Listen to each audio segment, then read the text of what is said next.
So let's see how that looks. Let's open up the render window. Here it is. And I'm going to turn down the test resolution size again to 50%, the test resolution 50%.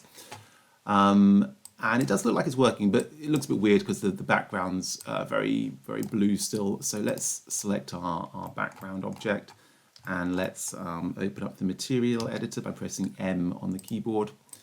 And let's click on this and let's turn down where it says emission. We want to turn down this to be more like a nighttime. So we could either set it to be completely black, or we could, let's set it down to be something very, very dark.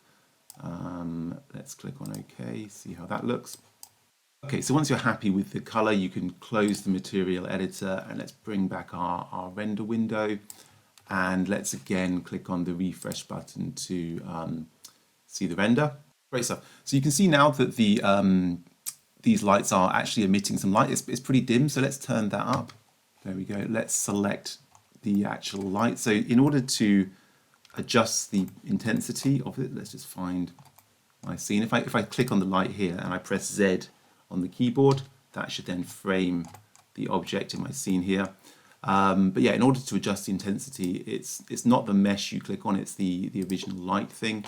And then we can go to the intensity here. Let's just turn it up by 10 to 10 and click on refresh. I've still got adaptive sampling on, which is why it's being so slow. So let's click on cancel or press escape and let's go back into my render settings and turn off my adaptive sampling and then click on the refresh button. Great, so that's done. One thing I can see is that actually it looks like I'm getting some reflections on some of these objects. And that's one of the annoying things about the physical material in 3ds Max is that by default the reflections are turned on and the roughness is turned right down. And generally we want that the opposite way. So let's open up the material editor, and to find the material that is attached to an object, we click on this little thing. And we click on it and that will bring up the material that's attached to it.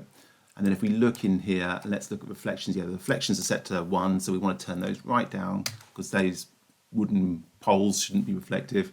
And then the roughness, we'll turn that right up to 1. And then we shouldn't get any of these kind of specular highlights.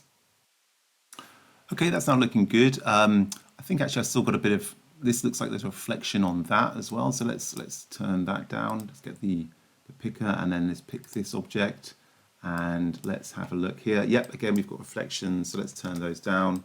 Now this time I'm going to use the this region thing just because I don't need to re-render the whole thing. So let's just try that. I drew it out in the wrong way. Let's just try it again. It's a bit annoying the way it draws it out, but let's try that. There, that's obviously much quicker, and now we can see that there's no reflections there, so that's working nicely. Let's take a snapshot. So if we need to go back to that, we can.